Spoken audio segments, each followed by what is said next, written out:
Basically, the reason I chose the attribute listed here, which is engage in discussion of contemporary issues and research in education, was because I really felt I didn't know anything about it at all.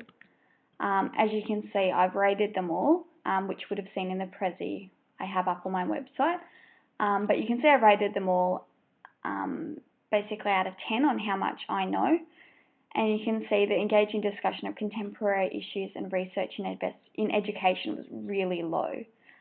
Basically, the reason I put for this was that I've done a uni course and I've looked into some of the things we come across in education, like classroom management, engaging students, student well-being, but I've not really ever talked about it. I've done assignments on it, but I don't really feel like I've looked at contemporary issues, and I really don't think I've looked into education. So I feel that I'm really weak in this aspect, so I chose to look into this. So far, my progress is actually quite good. You can see here that I've had a meeting so far about what the new curriculum's about, and I didn't know this, but there's actually lots of focus on Indigenous and Asian studies and also on sustainability and climate change, and this is to cater for some of the diversity, I suppose, within our society.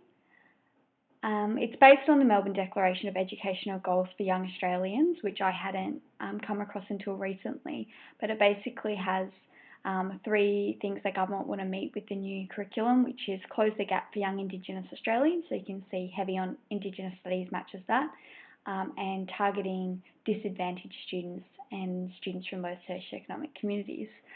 We also, when I was discussing it with fellow EE members, talked about the curriculum compared to other ones, and one of the best curriculums that we've heard of is the one in Holland, which rather than being based on Piaget's developmental theory is based on Vygotsky, which is with the zone of proximal development and things like that.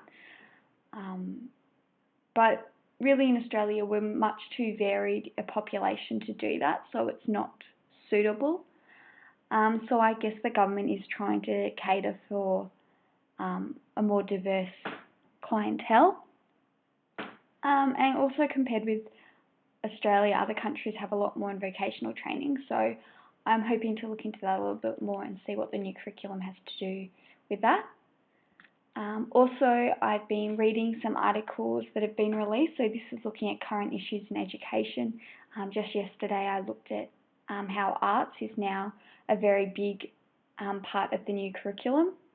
So other than the standards, which are, as you can see here, math, science, English and history, they're going to be focusing on the arts. And I think this is really great as a way of harbouring creativity among students, which perhaps has been lacking somewhat in the past. And also I've got my blog going at the moment, which I've been doing for another subject, looking at IT in education and various tools we can use. I'm also using the blog as a reflection on literature that I might come across. One of the things that we've really discussed with regard to contemporary issues is the use of iPads in schools. This is a really big issue. Some people are for it, some people are against it, and we've had lots of discussion about it. So you can see here, this person's written about iPads in schools, and you can see I've made a comment back to them about how I do like the idea, and you just have to make sure you get the right apps. And this teacher had actually used the iPad to do marking on the fly and also taking pictures because it was a PE teacher. So that's really great. And you can see here's another iPad article, another one on another entry on the iPad, and this has a video of a really cute 2-year-old baby using the iPad, and he uses it really well. And if you read the description which this girl has put in her blog, it actually says how beneficial the iPad's been to his kid in just learning about speech and hand-eye coordination and all the things that we really want for developing children. This one also has ICT on their teaching placement, and that was mainly looking at the interactive whiteboard. This one's a little bit more critical. It's looking at whether or not technology is good or bad.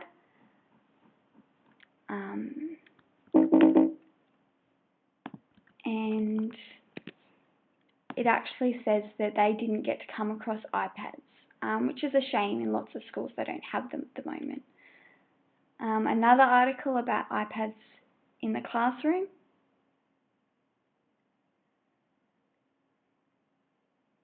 So here they've said that iPads can provide a medium where students can not only have visual and auditory explanations but also kinesthetic, which is really great for catering to multiple intelligences, which is another bonus of the iPad.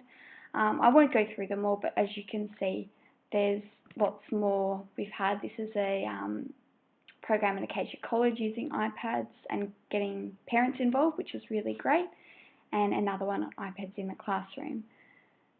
So, I mean, I've really been discussing IT with these students a lot and the issues that come about as a result of it.